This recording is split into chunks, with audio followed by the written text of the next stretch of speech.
The cold metal walls pressed against my back as I heard the lock click into place above me. My own son, the boy I had rocked to sleep, taught to ride a bicycle, cheered for at every school play, had just sealed me inside our basement freezer to die.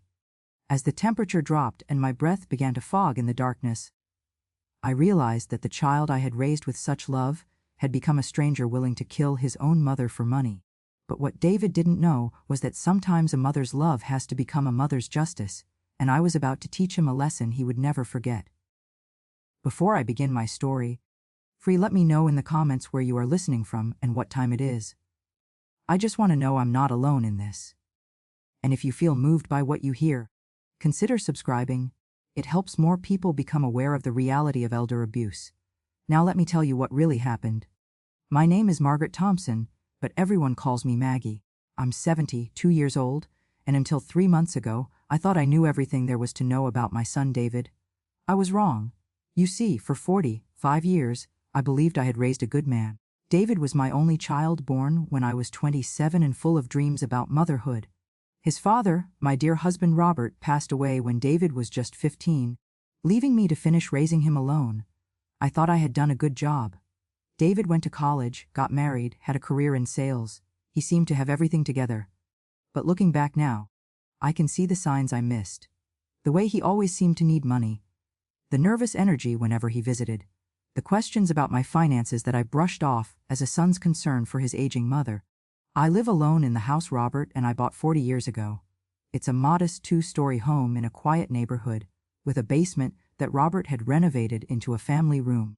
The basement also has a large chest freezer where I keep bulk groceries and meals I prepare ahead of time.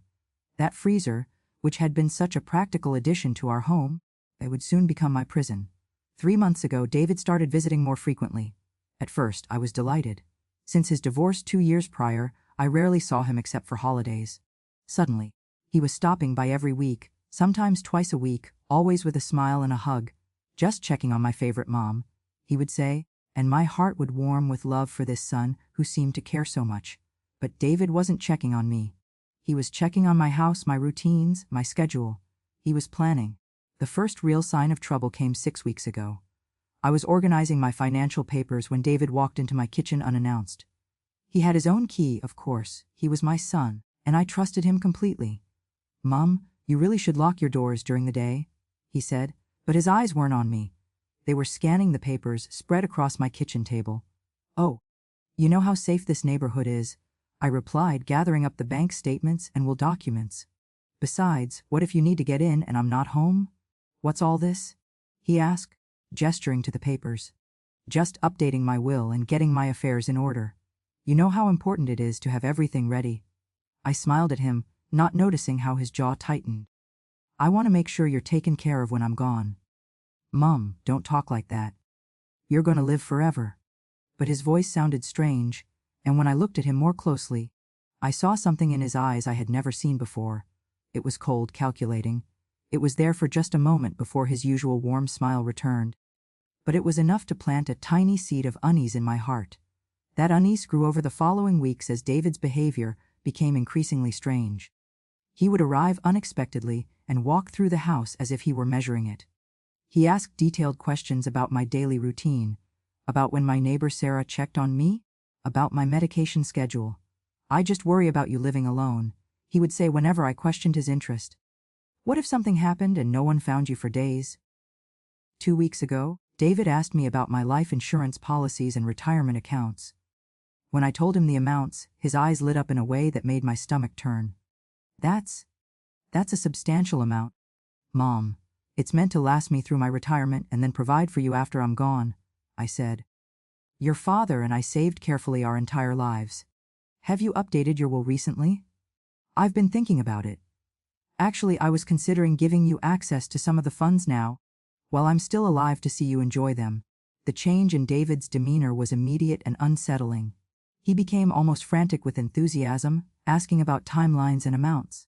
When I mentioned that I wanted to discuss it with my lawyer first, his mood shifted dramatically. "Why do you need a lawyer? Don't you trust me?" "Of course I trust you, David. You're my son. I love you more than anything in this world."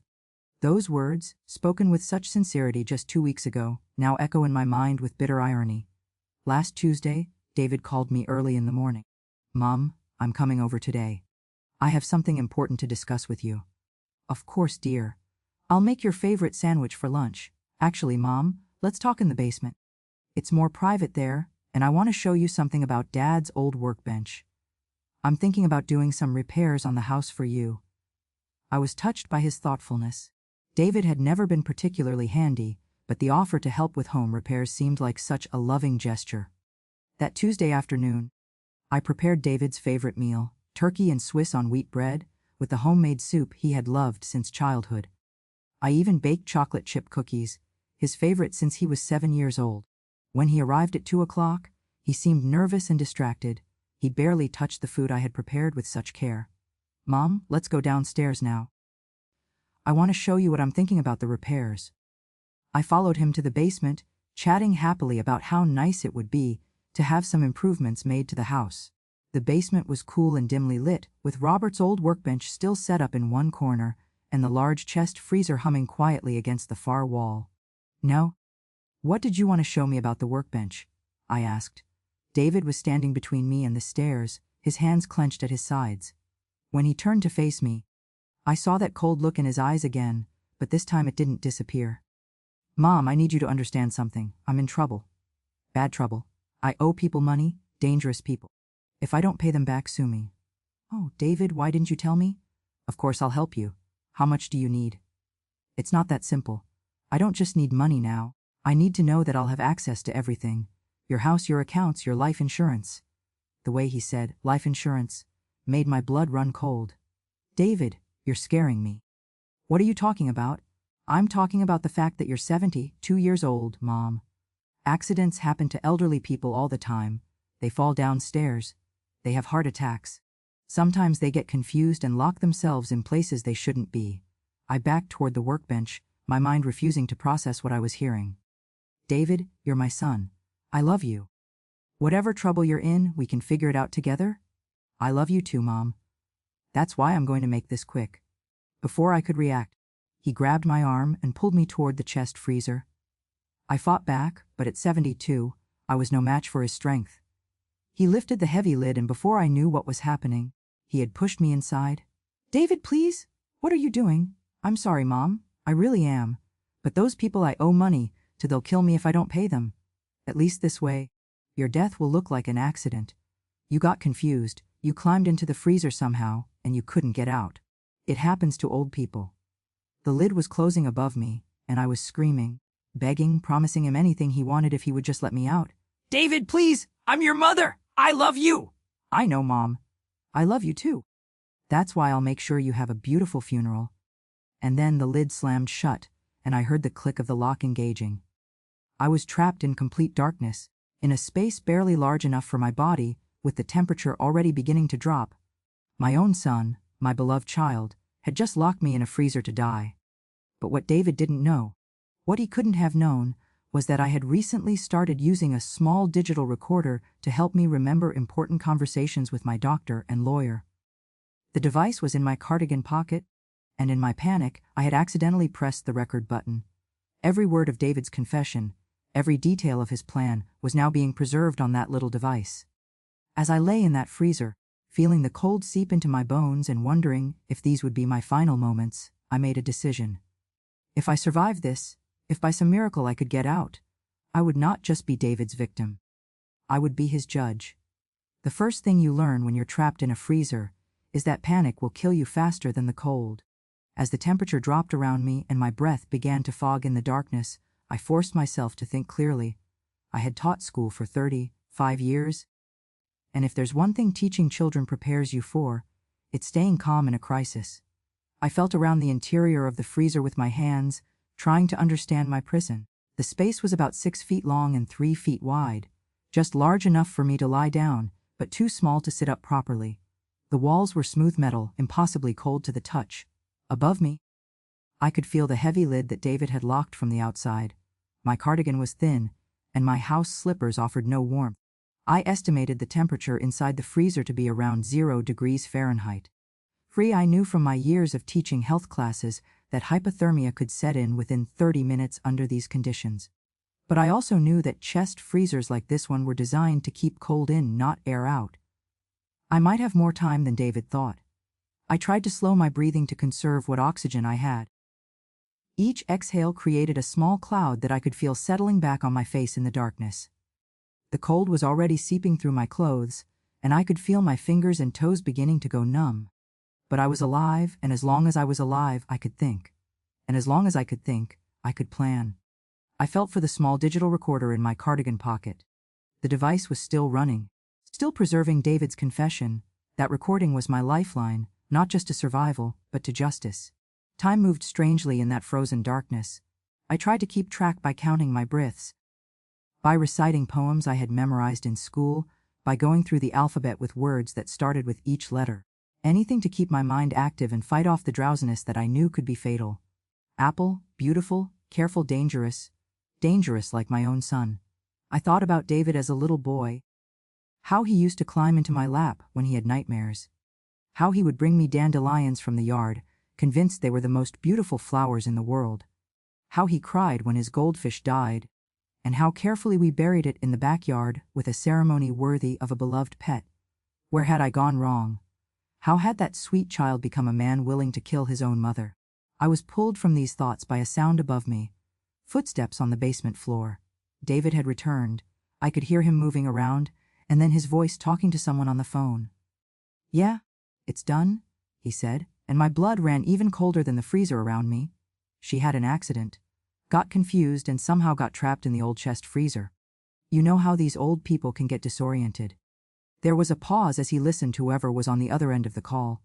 "No, I'm not calling 911 yet. I need to make sure enough time passes that there's no chance of saving her. I'll discover her body tomorrow morning when I come to check on her."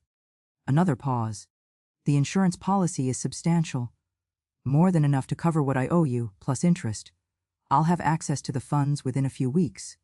I pressed my ear closer to the lid of the freezer, straining to hear every word. The recording device was still running in my pocket, capturing this second confession. "Trust me, this is foolproof. A sad accident. An elderly woman who got confused and trapped herself. Happens more often than you'd think." David laughed, actually laughed, as he discussed my death with his creditor. That sound, the casual cruelty of it, hardened something inside me. This wasn't the son I had raised speaking. This was a stranger, a predator who happened to share my blood. I heard his footsteps moving toward the stairs, then stopping. "Mom?" he called out, his voice taking on a false tone of concern. "Mom, are you down here?" I held my breath, fighting every instinct to cry out, to beg him to let me out. But I knew now that David wasn't going to save me. If I was going to survive this, I had to save myself. "Ha, she must be upstairs," I heard him mutter. Then, louder, "Mom, I'm leaving now. I'll see you tomorrow." The front door slammed, and I was alone again. The cold was becoming unbearable. I could no longer feel my feet, and my hands were so numb that I could barely operate the recorder. I knew I didn't have much time left. But then I remembered something. A conversation I'd had with my neighbor Sarah just last week. Sarah Chen had moved in next door 5 years ago, and we had become close friends. She was a social worker, trained to notice when something wasn't right. More importantly, she had a key to my house, and we had an understanding. If she didn't see my kitchen light on by 8 o'clock each morning, she would come check on me. It was now past 8 in the evening. Sarah would expect to see my light tomorrow morning, and when she didn't, she would investigate. I just had to survive until then. The next several hours were the longest of my life. I drifted in and out of consciousness, fighting to stay awake, fighting to stay alive. I recited the Lord's Prayer, the Pledge of Allegiance, and every nursery rhyme I could remember. I thought about Robert, about our wedding day, about the life we had built together. I thought about my students over the years, wondering if they were happy, if they remembered the lessons I had taught them about kindness and integrity. And I thought about justice. Somewhere around midnight, I heard something that gave me hope. Sarah's voice, calling my name from outside the house. "Maggie, Maggie, are you okay? Your lights aren't on." I tried to shout, but my voice was barely a whisper. The cold had sapped my strength, and hypothermia was setting in. I could hear Sarah walking around the outside of the house, checking windows. Then I heard the sound I had been praying for. Sarah's key in the front door. "Maggie, it's Sarah. Are you here?" I managed to bang weakly on the inside of the freezer lid. But I knew the sound wouldn't carry upstairs. Sarah would have to search the house to find me. I heard her moving through the rooms above, calling my name with increasing urgency. Then her footsteps on the basement stairs. Maggie, oh my God, Maggie! The relief in her voice told me she had found the freezer. I heard her struggling with the lock. Maggie, are you in there? Can you hear me? Yes, I whispered, though I doubt she could hear me. Sarah must have called 911, because within minutes I could hear sirens approaching. The paramedics arrived with tools to break the lock, and suddenly the lid was open and warm air was rushing in. The first face I saw was Sarah's, tears streaming down her cheeks. Oh, Maggie. What happened? How did you get locked in there? Before I could answer, the paramedics were lifting me out, wrapping me in heated blankets, checking my vital signs. I was conscious but severely hypothermic. They said later that I had been minutes away from death. As they loaded me into the ambulance, I managed to grab Sarah's hand. Sarah, I whispered. I need you to do something for me. Anything, Maggie. Anything. In my cardigan pocket there's a small recorder. Take it. Keep it safe. Don't let anyone else have it. Especially not David. Sarah looked confused, but she reached into my pocket and palmed the small device. What's on it? The truth, I said as the ambulance doors closed. At the hospital, I was treated for severe hypothermia and exhaustion. The doctors said I was remarkably lucky to be alive. A few more hours in that freezer would have been fatal. David arrived at the hospital 2 hours after I was admitted, playing the part of the concerned son perfectly. Oh, Mom, thank God you're okay, he said, rushing to my bedside. What happened? How did you end up in the freezer? I looked at him. This man who had left me to die, who had laughed about my death on the phone, and I saw something flicker in his eyes when he realized I was conscious and able to speak. I don't remember much, I said carefully, watching his face. It's all very confusing.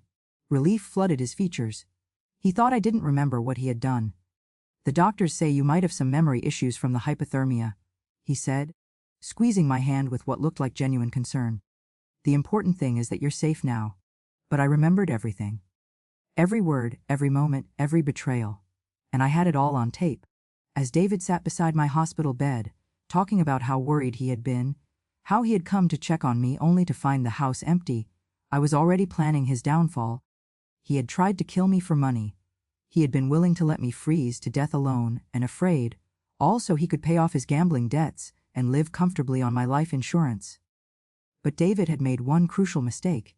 He had underestimated his mother. I had taught school for 35 years. I knew how to handle difficult children, how to teach consequences, how to ensure that lessons were learned and remembered. David was about to get the most important education of his life. And I was going to be his teacher. I spent 3 days in the hospital recovering from hypothermia. 3 days of lying in that sterile room, watching David play the role of the devoted son while I planned his education and consequences. He visited twice each day, bringing flowers and magazines, fussing over my comfort like he hadn't tried to murder me just days before. The nurses all commented on what a caring son I had. How lucky I was to have someone who loved me so much. If they only knew. On my second day in the hospital, Sarah came to visit during one of David's absences. She was carrying a small bag, and her face was grave with concern. Maggie, I listened to the recording, she said quietly, checking to make sure we were alone. I can't believe what I heard. Your own son? Did you make copies? I asked. Sarah nodded. I made several and I put them in different safe places. Maggie, we need to call the police. This is attempted murder. I reached for her hand. Sarah was in her late 30s, a social worker who had seen enough family dysfunction to last a lifetime, but this had shaken her to her core. Not yet, I said firmly. What do you mean, not yet? He tried to kill you. Sarah, in my 35 years of teaching, I learned something important about discipline. If you want to truly change someone's behavior, punishment alone isn't enough. They need to understand what they did wrong, why it was wrong, and they need to make amends. Sarah stared at me as if I had lost my mind. Maggie, this isn't a classroom discipline problem. This is a crime. Yes, it is. But David is still my son. Even after what he's done, I need to know if there's any part of the boy I raised still inside that man. I need to give him a chance to do the right thing. And if he doesn't, I met her eyes with a steadiness that surprised us both. Then I'll make sure he faces the full consequences of his actions. But I want to try teaching him first. Sarah was quiet for a long moment. What do you need me to do? Help me. Be my witness, and if things go wrong, make sure that recording gets to the police. Maggie, this is dangerous. What if he tries again? I won't, I said with confidence I almost felt. Right now, he thinks he got away with it. He thinks I don't remember what happened. As long as he believes that, I'm safe. But for how long? Long enough? That evening, when David came for his usual visit, I began phase 1 of my plan. David, dear, I've been thinking about what happened, I said, watching his face carefully. The doctors say I might have some memory problems from the hypothermia, but I keep having these strange flashes, like dreams, but they feel so real. His body tensed almost imperceptibly. What kind of dreams, Mom? I remember being in the basement with you. You were showing me something about your father's workbench. But then everything gets fuzzy. I paused, pretending to struggle with the memory. Did we go down there together? Yes, he said carefully. I was looking at some repairs the house might need. But then you wandered off while I was examining the workbench. I called for you when I was ready to go back upstairs, but you didn't answer. I assumed you had already gone up. The lie came so smoothly, so naturally. This was who my son had become, someone who could look his attempted murder victim in the eye and lie without flinching. That's so strange, I said. In my dream, you were upset about something. Money troubles. But that can't be right, can it? You're doing well with your sales job? I watched as a bead of sweat formed on David's forehead, despite the cool hospital room. I'm doing fine, Mom. Don't worry about me. You need to focus on getting better. Of course, dear. But you know, if you ever did need help, all you'd have to do is ask. You're my son. I love you more than anything in this world. The words were true, even now, and that made everything so much more painful. I did love him. I loved the child he had been. And I mourned the man he should have become. I know, Mom. I love you too. But his love wasn't the same as mine. His love was conditional, selfish, deadly. After David left that night, I began making phone calls from my hospital bed. First to my lawyer, then to my bank, then to several other professionals whose services I would soon need. By the time I was discharged from the hospital, I had set several wheels in motion. David insisted on driving me home and staying with me for a few days. To make sure you're okay. I agreed, knowing that this would give me the opportunity to observe him more closely. The house felt different now. The basement, which had once been a cozy family space, was now the scene of my near murder. But I couldn't let David see my fear. I needed him to believe that I suspected nothing. I should probably get rid of that old freezer, I said casually as we passed the basement door. It's taking up so much space and I barely use it anymore. No, David said quickly, then caught himself. I mean, that's a big job, Mom. Let me handle that for you. When you're feeling better. Of course he didn't want me to get rid of the freezer. If I died in an accident involving that freezer, it would look suspicious if he had recently suggested removing it. Over the next few days, I watched David carefully. He was nervous, jumpy, constantly checking his phone. The people he owed money to were clearly pressuring him. He had expected to have access to my life insurance by now, had probably promised his creditors that the money was coming soon. I also began to understand the depth of his financial troubles. Bills arrived in the mail that he tried to intercept. His phone rang constantly with calls he wouldn't answer in front of me. One evening, I heard him on the phone in the guest room, pleading for more time. I know I promised the money by now, but there were complications. My mother is tougher than I thought. Give me another week, maybe 2. Tougher than he thought. If only he knew. On David's 4th day staying with me, I put the next phase of my plan into action. I called him into the kitchen where I was preparing lunch. David, I've been thinking about what you said at the hospital, about me focusing on getting better. You're right. I'm not getting any younger. And this incident has made me realize how fragile life can be. He nodded, trying to look sympathetic while I could practically see dollar signs in his eyes. I've decided to update my will and make some changes to my financial arrangements. I want to make sure you're taken care of, but I also want to be smart about it. What kind of changes? He asked, trying to sound casual. Well, I'm thinking about setting up a trust fund for you instead of just leaving everything in a lump sum. That way, you'd have a steady income for life. But the principal would be protected. David's face fell. A trust fund would give him money, but not the large sum he needed to pay off his gambling debts immediately. Mom, I don't think that's necessary. I'm responsible with money. I'm sure you are, dear. But this way is safer for both of us. The lawyers explained that with a trust, the money can't be lost to bad investments or other financial troubles. The way I said, other financial troubles, made it clear that I knew more than I was letting on. David's face went pale. Mom, have you been talking to people about my personal business? Of course not, dear.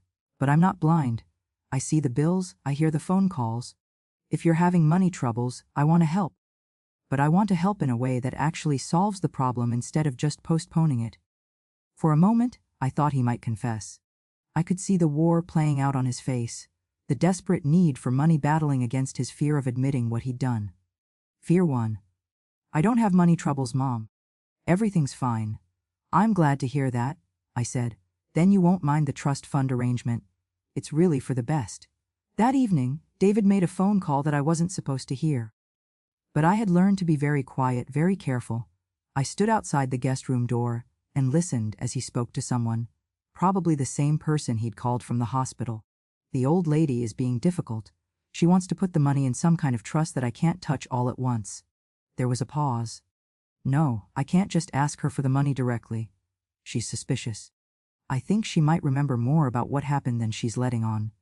Another pause. What do you mean, what am I going to do? I'll figure something out. Maybe another accident.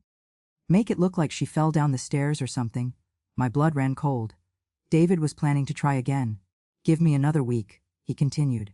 If I can't get the money legitimately, I'll handle this permanently. Handle this permanently. Handle me permanently. I crept back to my room, my heart pounding. The frightened victim that had been trapped in that freezer was gone. In her place stood a woman who understood that her son was beyond redemption, beyond teaching, beyond saving. But he wasn't beyond justice. The next morning, I called Sarah. It's time, I said simply. Time for what? Time for David to learn that actions have consequences. And time for me to decide his fate. Sarah arrived at my house at exactly 10 o'clock the next morning, just as we had planned. David was in the kitchen, pretending to read the newspaper while nervously checking his phone every few minutes. Good morning, Sarah, I called out cheerfully. Perfect timing. I was just about to make some coffee. Actually, Maggie, Sarah said, following our script, I brought something special today. That new coffee blend I was telling you about. Why don't we try it in the living room? The morning light is so beautiful there. David looked up from his paper. I should probably give you ladies some privacy for your coffee chat, he said, starting to stand. Nonsense, I said firmly. Your family, David. Besides, Sarah brought enough for all of us. I could see the tension in his shoulders as he reluctantly followed us into the living room. Sarah and I took seats on the sofa, while David settled into the armchair across from us, the same chair his father used to sit in when he was alive.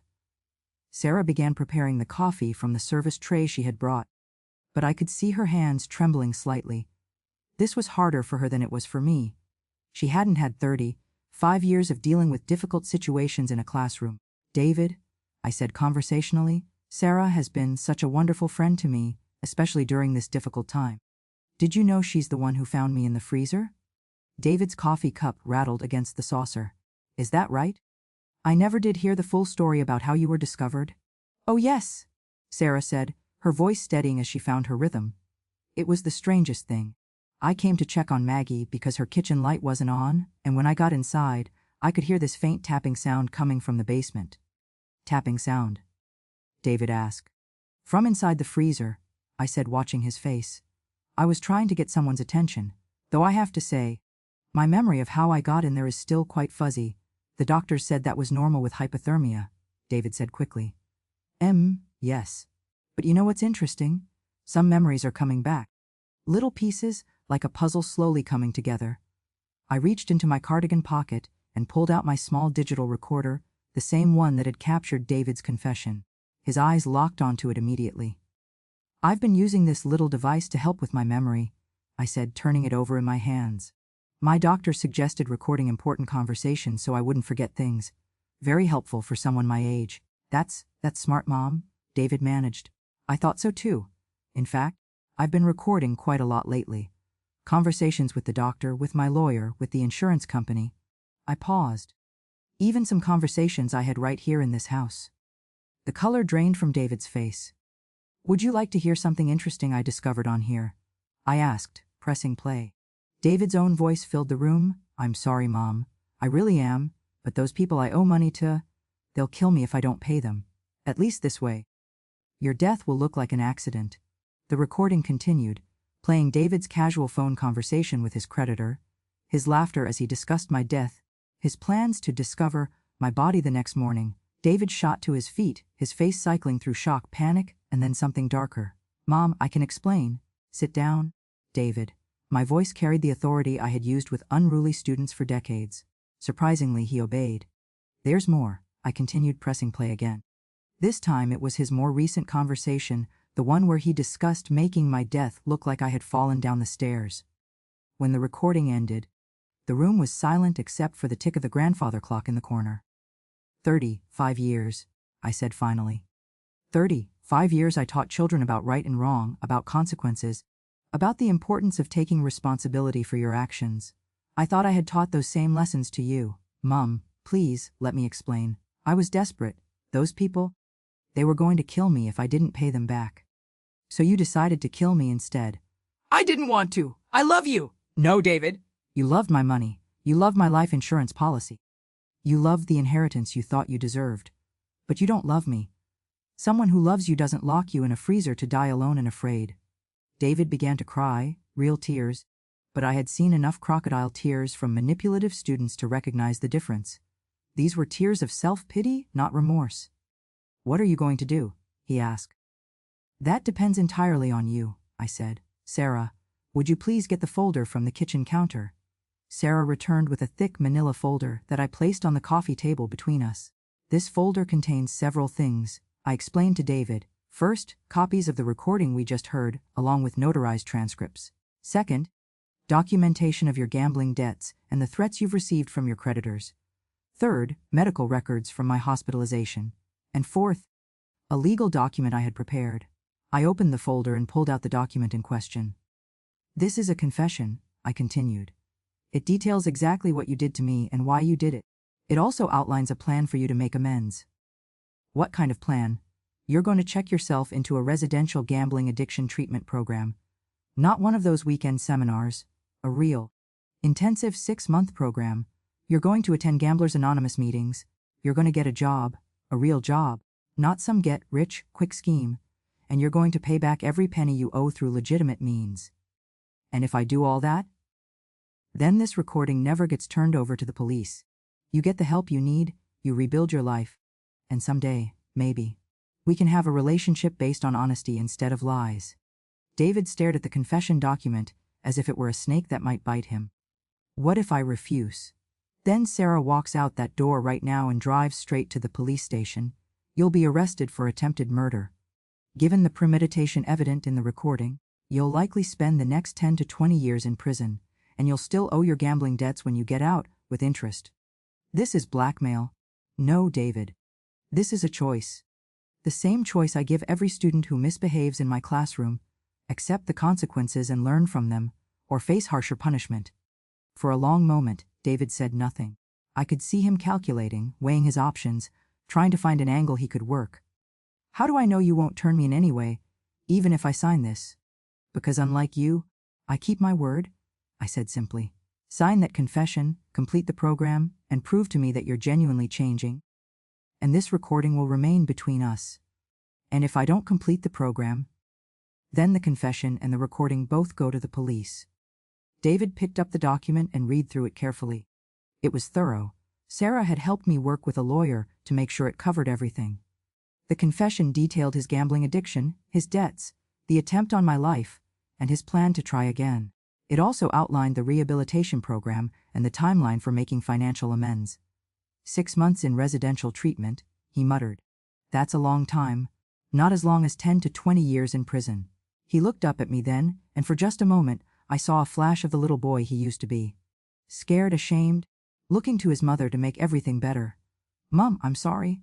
I really am sorry. I never wanted to hurt you. I know you're sorry you got caught, David. The question is whether you're sorry for what you did. I am. I swear I am. Then prove it. Sign the confession. Check into the treatment center. Show me that the son I raised is still in there somewhere. David stared at the pen I held out to him. His entire future hung in the balance of this moment. Finally, with shaking hands, he took the pen and signed his name at the bottom of the confession. There's a treatment center in Colorado, I said, handing him a brochure. They have an opening next week. Sarah has already made the arrangements. Next week? That's so soon. David, you tried to kill me twice. The only reason you're not in jail right now is because I'm giving you this chance. Don't make me regret it. He nodded, tears still streaming down his face. I'll do it, Mom. I'll get better, I promise. I hope so, I said, because this is your last chance. If you fail at this, if you try to run, if you hurt anyone else, that recording goes to the police immediately. Do you understand? Les. And David, the money you think you're entitled to from my estate, consider it the cost of your education. You won't see a penny of inheritance until you've proven you can be trusted with it. If you complete treatment and stay clean for 5 years, we'll revisit the subject. The look of devastation on his face was almost enough to make me feel sorry for him. Almost. But then I remembered the sound of that freezer lid slamming shut, the click of the lock, the casual way he had laughed about my death on the phone. Some lessons can only be learned the hard way, and sometimes a mother's love means teaching those lessons, no matter how much it hurts. The week that followed David's confession was unlike anything I had ever experienced. My son, the man who had tried to kill me, was suddenly a model of cooperation and contrition. He attended pre-treatment counseling sessions, filled out intake paperwork for the residential facility, and even began attending local Gamblers Anonymous meetings as a show of good faith. But I wasn't naive. I had been a teacher long enough to recognize the difference between genuine repentance and performance designed to manipulate the authority figure. David was putting on a show, hoping to convince me to reduce his sentence or change my mind about turning him in. He was going to be disappointed. On the Thursday before he was scheduled to leave for Colorado, David made one last attempt to appeal to my maternal instincts. He found me in the garden, tending to the roses that Robert and I had planted 20 years earlier. Mom, he said, settling down on the garden bench beside me, I want you to know how grateful I am for this second chance. I continued pruning the roses, not looking at him. Are you David, or are you grateful that you're not in jail? Both, I guess, he admitted. But mostly, I'm grateful that you still believe there's something worth saving in me. I paused in my work and looked at him directly. Do I believe that? He seemed taken aback by the question. Don't you? I want to, I said carefully, but wanting to believe something and actually believing it are two different things. You've lied to me so many times, David. You tried to murder me. You were planning to try again. Words are easy. Actions are what matter. That's why I'm going to Colorado. That's why I'm doing everything you asked. No, I said, returning to my pruning. You're going to Colorado because it's better than prison. You're doing what I asked because you have no choice. That's not the same as genuine change. David was quiet for a moment. When he spoke again, his voice was smaller, more vulnerable than I had heard it in years. What can I do to prove to you that I mean it? What can I do to make you believe me? I set down my pruning shears and turned to face him fully. Time, I said simply. Time and consistency. Complete the program. Stay sober from gambling. Get a real job and keep it. Pay your debts honestly. Live a life of integrity for years, not days or weeks. Then maybe, I'll start to believe you've changed. Years, David. You're 45 years old. You've been living dishonestly for at least the past few years, probably longer. Did you think a week of good behavior would erase all of that? He looked down at his hands, and for a moment I saw the child he used to be, the one who would come to me with scraped knees and hurt feelings, trusting that Mommy could make everything better. But I couldn't make this better. Only he could do that. I'm scared, he admitted quietly. Good, I said. You should be scared. What you did was unforgivable by most people's standards. The fact that I'm giving you this chance instead of having you arrested is something you should never take for granted. I won't. We'll see. The day of David's departure arrived gray and rainy, which seemed appropriate somehow. Sarah had offered to drive him to the airport, sparing me the emotional complexity of that goodbye. As David loaded his suitcase into her car, he turned to me one last time. Mom, I know I don't deserve this chance. I know I don't deserve your forgiveness. But I'm going to earn it, I promise. Don't promise me anything, David, I said. Just do the work. He nodded, tears in his eyes, and got into the car. As Sarah drove away, I felt a mixture of relief and sadness that was hard to describe. Relief that he was gone, that I was safe, that he was finally facing consequences for his actions. But sadness too. For the relationship we had lost, for the son I had thought I knew, for the trust that could never be fully repaired. After they left, I found myself standing alone in the house that had been my home for 40 years. The silence felt different now, not lonely, but peaceful. For the first time in months, I felt truly safe in my own home. Sarah returned an hour later with takeout Chinese food and a bottle of wine. "How are you feeling?" she asked as we settled in the living room with our dinner. "Honestly, I'm not sure," I admitted. "Part of me feels guilty for not turning him over to the police immediately. Part of me feels guilty for being so hard on him. And part of me wonders if I'm making a terrible mistake." "You gave him a chance that most people wouldn't have," Sarah said. "That takes incredible strength and compassion. Or incredible stupidity." Sarah shook her head. "Maggie, I've been a social worker for 15 years. I've seen families torn apart by addiction, by abuse, by betrayal. What you did today, creating consequences but also offering a path to redemption, that's not stupidity, that's wisdom. What if he doesn't follow through? What if he runs away from the treatment center or fails the program? Then you'll keep your word and turn him in. But at least you'll know you tried." I sipped my wine and considered this. In all my years of teaching, I learned that some students simply aren't ready to learn. They have to fail first, sometimes multiple times, before they're willing to do the work. I suppose David might be one of those students. And if he is, then he'll face the natural consequences of his choices. Prison, debt, a ruined life. But those consequences will be the result of his actions, not mine. We ate in comfortable silence for a while, watching the rain streak down the windows. Finally, Sarah spoke again. "Can I ask you something?" "Of course." "When you were in that freezer, when you thought you might die, what went through your mind?" "I thought about that terrible night, the cold and darkness and fear. Honestly, at first, I was just focused on survival.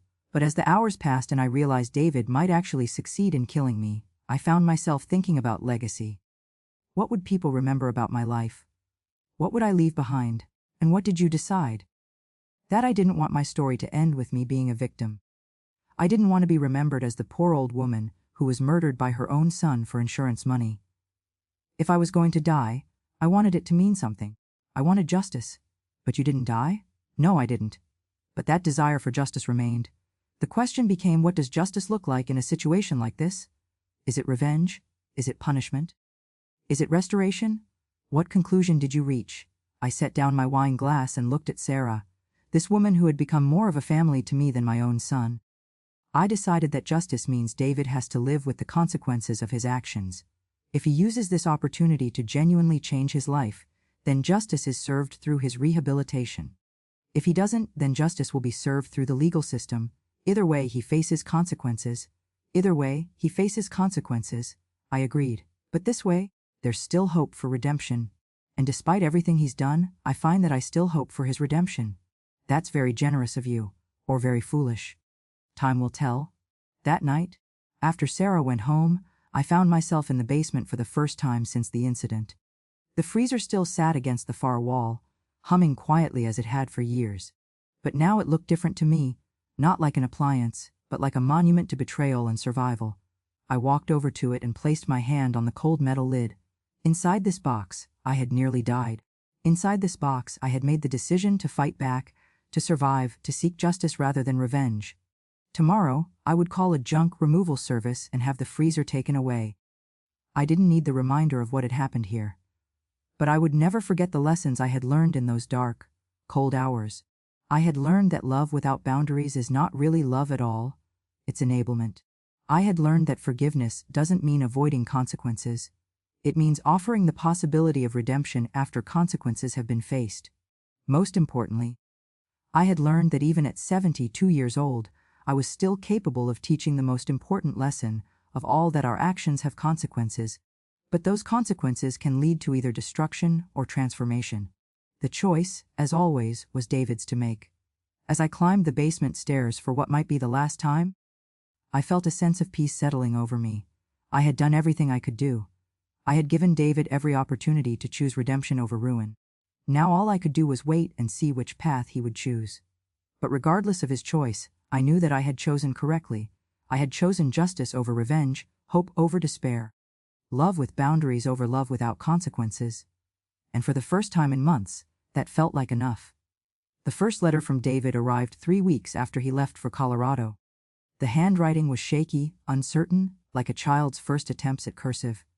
Dear Mom, I wanted to let you know that I made it safely to the treatment center and I've begun the program. It's harder than I expected. They make us look at things about ourselves that I've been avoiding for years. I'm learning that my gambling wasn't just about the money. It was about avoiding feelings I didn't want to face. I think about what I did to you every day. Not just the freezer, but all the lies. All the times I took advantage of your love. I'm starting to understand how sick I was, how twisted my thinking had become.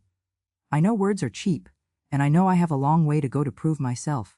But I want you to know that I'm trying, really trying this time. Your son, David. I read the letter twice, then set it aside. Pretty words, but David had always been good with words when it suited his purposes. Actions would tell the real story. Sarah, who had become my unofficial liaison with David's treatment team, provided me with weekly updates on his progress. The treatment center had my permission to share information with her, given her role in David's placement there. He's participating in group sessions, she reported during one of our weekly coffee meetings. His counselor says he's beginning to open up about his gambling triggers and the underlying emotional issues. Has he tried to leave? Not yet. Though the counselor mentioned that most patients go through a period around the 6-week mark where they want to quit. She called it the crisis point. I nodded, unsurprised. In my teaching experience, students often showed initial enthusiasm for change before the real work began. The true test came when the novelty wore off and genuine effort was required. The crisis point came exactly when the counselor had predicted. Sarah received a call on a Tuesday evening, 6 weeks into David's treatment. Maggie, David's counselor, called. He's threatening to leave the program. I felt a familiar weight settle in my stomach, but I wasn't entirely surprised. What happened? They're working on the part of the program where patients have to make direct amends to people they've hurt. David is required to write a detailed account of his crimes and their impact on his victims. He's resisting. Of course he is. Facing the truth about what he did means giving up the illusion that he's a good person who just made some mistakes. The counselor wanted to know if you'd be willing to speak with him. I considered this carefully. Not to convince him to stay. If David leaves the program, he faces the natural consequences we agreed upon. But I'm willing to speak with him to clarify what those consequences are. The phone call was arranged for the next evening. When David's voice came through the speaker, he sounded different. Older. More fragile than I remembered. Mom, thank you for agreeing to talk to me. David, I hear you're thinking about leaving the program. It's harder than I thought it would be. They want me to write about what I did to you, but every time I try I can't handle thinking about it. So you'd rather run away? I'm not running away. I'm just, I need a break. Maybe I could do outpatient treatment instead. David, do you remember the terms of our agreement? There was a long pause. You said, if I didn't complete the program. I said if you didn't complete the program, the recording and your signed confession would go to the police. There were no exceptions for needing a break or finding it too difficult. But Mom, I've been trying. I really have. Doesn't that count for something? I closed my eyes, remembering all the times over the years when David had started projects he never finished, made promises he never kept, begun changes he never sustained. Trying counts for something, I said. But completing what you start counts for more. You tried to murder me, David. You locked me in a freezer and left me to die. The fact that facing the truth about that is difficult doesn't change what you did. I know what I did was wrong. Do you? Because someone who truly understood the gravity of attempted murder wouldn't consider quitting rehabilitation because it's emotionally challenging. Another long pause. What if I promise to go back to Gamblers Anonymous meetings at home? What if I get a job and start paying you back? David, you're negotiating with me as if we're equals in this situation. We're not. You committed a serious crime. The only reason you're not in prison right now is because I chose to give you an opportunity for rehabilitation instead of punishment. But that opportunity comes with conditions that are not negotiable. So if I leave the program, you'll really turn me in? Yes. Even though I'm your son. The question hung in the air between us, heavy with manipulation and desperation. Because you're my son? I said finally, I gave you this chance. Because you're my son, I want you to succeed. But also because you're my son, I can't enable your destructive behavior any longer. If you leave that program, you're choosing prison over rehabilitation, and I'll honor that choice. I could hear David crying on the other end of the line. I'm scared, Mom. Writing about what I did, facing it fully, I'm terrified of what I'll find out about myself. For the first time in our conversation, David sounded genuinely vulnerable rather than manipulative. Fear is appropriate, I said more gently. What you did was terrible. Facing that truth should be frightening. But David, you can't heal from something you won't acknowledge. You can't change patterns you won't examine. The only way out is through. What if I find out I'm a monster? What if I find out there's nothing good left in me? Then at least you'll know the truth. And once you know the truth, you can decide what to do about it. Will you? Will you still love me if I find out I'm irredeemable? The question broke my heart, but I answered honestly. I will always love the little boy you used to be. Whether I can love the man you've become depends on who that man chooses to be going forward. After we hung up, I sat in my kitchen for a long time, staring at the phone. Sarah arrived an hour later, having sensed I might need company. How did it go? She asked. I don't know. He's at a crossroads. He can either do the hard work of genuine change, or he can run away and face criminal prosecution. Which do you think he'll choose? Honestly, I think he'll stay in the program. Not because he's genuinely committed to change, but because he's more afraid of prison than he is of self-examination. Is that enough? I considered this. It's a start. Sometimes people begin changing for the wrong reasons and discover the right reasons along the way. But sometimes they just go through the motions and learn nothing. How will you know which David is doing? Time will tell. It always does. The next morning, Sarah called with news from the treatment center. David decided to stay. He's continuing with the program. I felt a mixture of relief and worriness. Relief that he had chosen rehabilitation over prison, but worriness about his motivations. Did his counselor say anything about his attitude? She said he seemed resigned rather than enthusiastic. But she also said that's not uncommon. Sometimes patients have to surrender to the process before they can embrace it. Over the following weeks, David's letters became more honest. More painful to read. He wrote about his gambling addiction, about the debts that had driven him to desperation, about the moment he had decided that killing me was preferable to facing his creditors. I keep trying to understand how I got to that place, he wrote in one letter, how I went from being your son to being someone who could lock you in a freezer. The counselors say it was a series of small compromises, small betrayals of my own values, until I had no values left. I remember being 8 years old and crying when I accidentally stepped on a bug. Now I'm 27 years older and I nearly killed my own mother. How does that happen to a person? The letters showed genuine introspection, but I remained cautious. David was intelligent enough to write what he thought I wanted to hear. The real test came 4 months into his treatment, when his counselor called Sarah directly. David has completed his written inventory of the harm he caused. The counselor reported. He's asked if he can read it to his mother as part of his amends process. What do you think? Sarah asked me after relaying the message. I think I need to hear what he has to say. But I also think I need to be prepared for it, to be either genuinely transformative or skillfully manipulative. The session was arranged for the following week. David would read his statement over speakerphone, with both his counselor and Sarah present as witnesses. When the time came, I sat in my living room with Sarah beside me, the phone on the coffee table between us. David's voice came through clearly, steadier than it had been weeks earlier. Mom, I want to read you something I've written about what I did to you. It's going to be difficult to hear, and it's difficult to say, but my counselor says that facing the truth completely is the only way forward. I braced myself. On Tuesday afternoon, I came to your house with the intention of murdering you for your life insurance money. I had planned this for weeks, studying your routines, figuring out how to make your death look accidental. I was desperate to pay gambling debts, but more than that, I was selfish and cowardly. His voice caught, but he continued. I lured you to the basement and forced you into the freezer, knowing you would slowly freeze to death. I listened to you beg for your life, and I ignored your pleas. I locked you in that freezer and walked away, planning to return the next day to discover your body. I could hear him crying now, but he kept reading. I called my creditor and laughed about your death. I made jokes about old people getting confused. I treated your life, the life of the woman who raised me and loved me, as nothing more than a solution to my financial problems. Sarah reached over and took my hand. When you survived, when I realized you might remember what happened, I planned to kill you again. I was going to push you down the stairs and claim you fell. I was prepared to murder you twice rather than face the consequences of my actions. There was a long pause before he continued. I don't know if what I've become can be redeemed. I don't know if the person who could do those things to his own mother deserves forgiveness or love, or even life. But I know that I want to try to become someone different. Someone who deserves the chances you've given me. I'm sorry, Mom.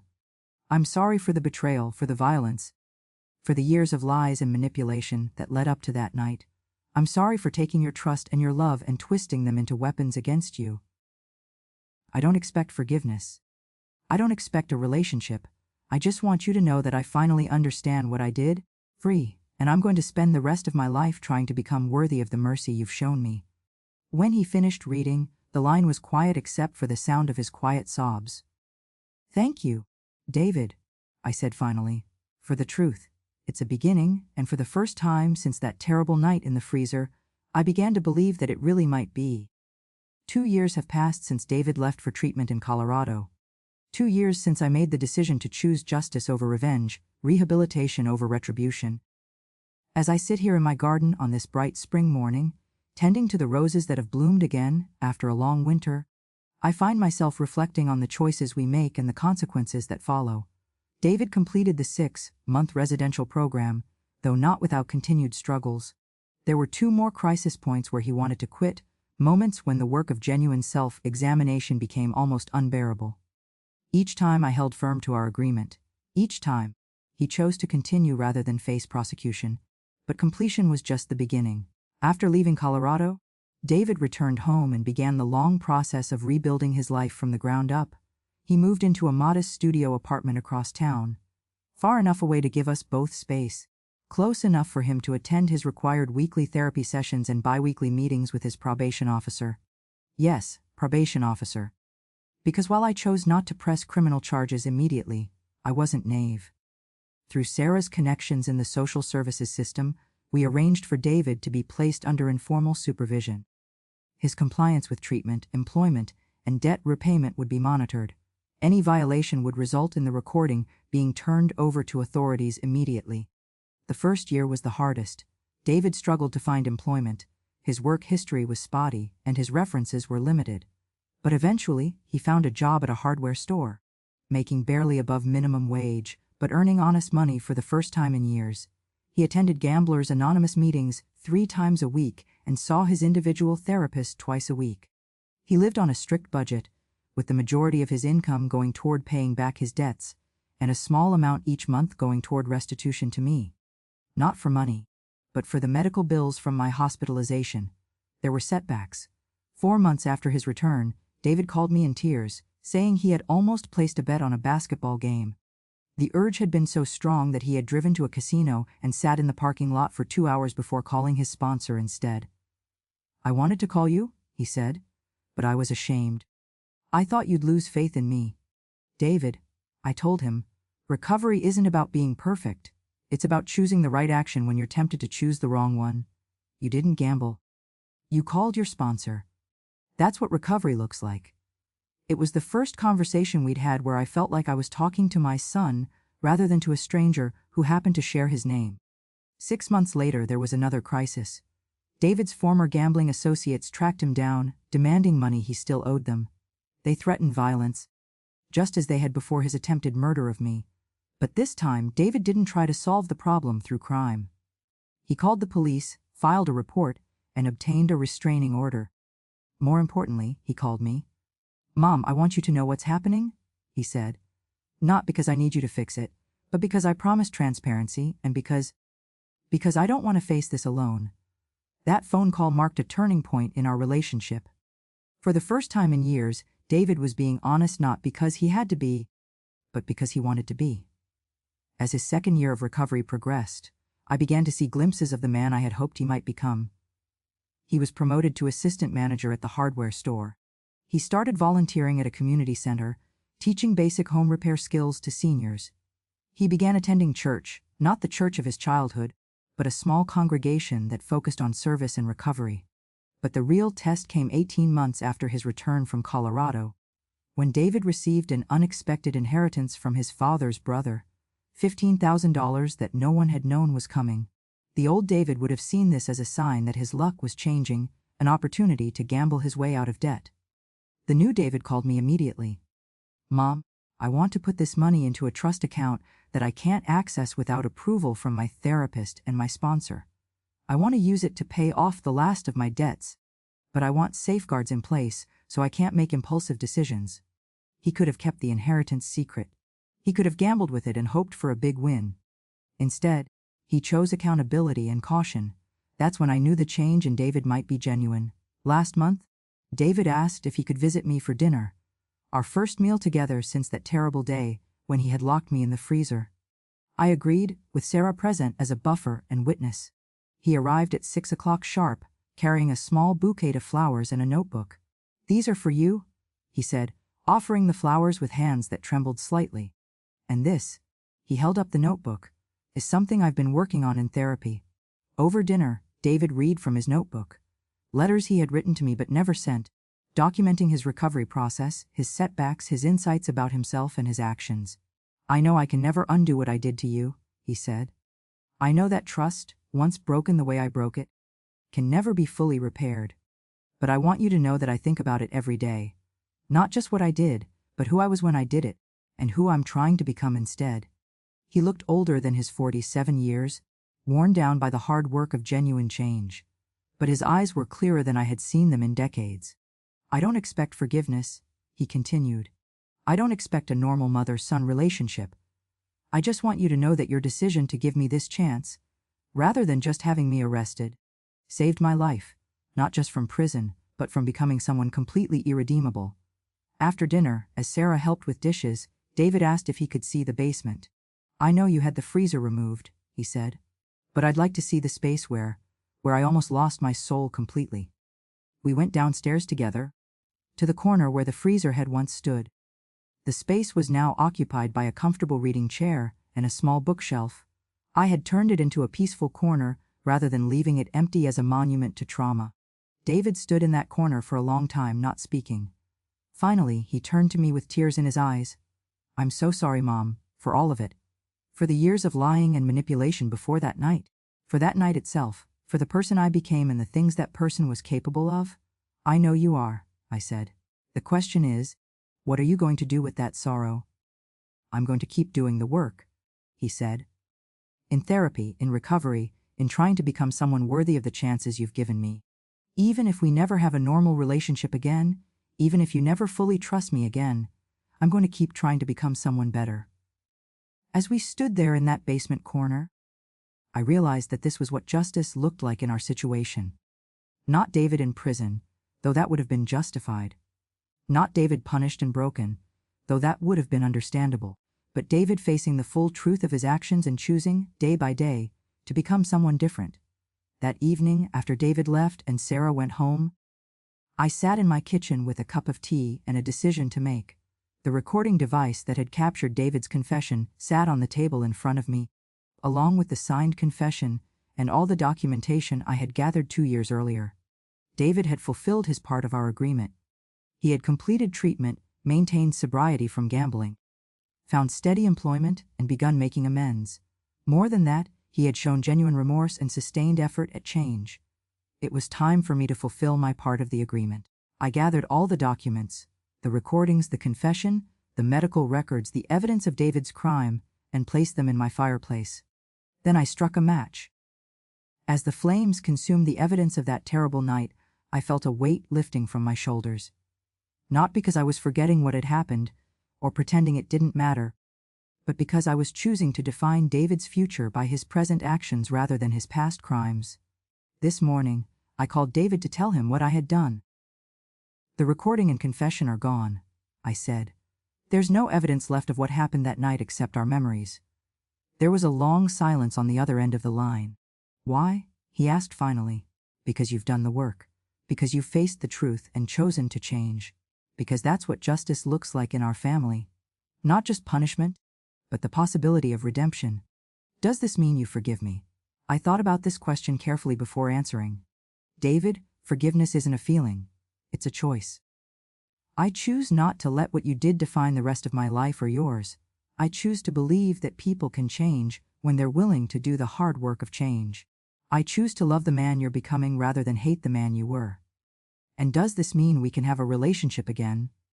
That depends on you, I said. A real relationship requires continued honesty, continued growth, continued proof that you've truly changed. But yes, I'm willing to try if you are. I am, Mom. I really am. Then we'll take it one day at a time, one honest conversation at a time, one trustworthy action at a time. I love you, Mom. I love you too, David. I always have. I just love you enough now to have boundaries along with that love. As I finish writing this story, sitting here in my garden 2 years after that terrible night, I find myself thinking about the nature of justice and redemption. For so many months after David's betrayal, I struggled with anger, with the desire for revenge, with the question of whether someone who could attempt to murder his own mother deserved any chance at redemption. But I've learned that justice isn't just about punishment, it's about creating the conditions for people to face the truth about their actions and choose to become better. And redemption isn't about erasing the past or pretending terrible things didn't happen, it's about taking responsibility for the past and choosing to create a different future. David will always be a man who once tried to kill his mother for money. That truth will never change. But he's also becoming a man who faced that truth, felt appropriate shame for it, and chose to dedicate his life to becoming someone better. Some people might say I was foolish to give him that chance. Some might say that attempted murder should always result in prison. Regardless of family relationships or potential for change, they might be right. But I sleep peacefully at night knowing that I chose justice with mercy over justice without hope. I chose to believe in the possibility of redemption while still requiring accountability. I chose love with boundaries over love without consequences. And perhaps most importantly, I chose to let my son's future be defined by his present choices rather than his past crimes. Sarah often asks me if I ever regret not turning David in immediately, if I ever fear that he might revert to his old ways, if I ever doubt that his change is genuine. The honest answer is sometimes yes to all of those questions. Recovery is a process, not a destination. And there are no guarantees. But I also know that the alternative, letting anger and fear control my decisions, choosing punishment over the possibility of redemption, would have destroyed us both. David is not the same man who locked me in that freezer 2 years ago. He's not yet the man he could become either.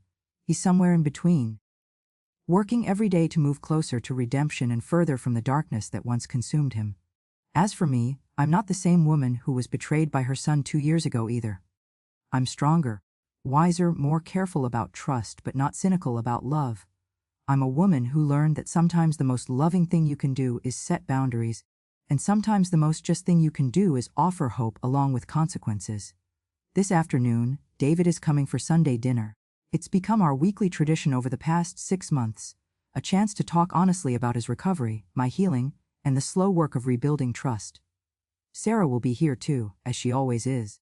She's become the daughter I never had, and David has begun to see her as the sister he never deserved but is grateful to know. We're not a normal family. We may never be. We're something different, a family that was broken by betrayal and is being slowly rebuilt through accountability, boundaries, genuine remorse, and the radical choice to believe in redemption. It's not the family I would have chosen, but it's the family we've become, and there's something beautiful in that too. As I get up to start preparing dinner, I think about that recording device that captured David's confession 2 years ago.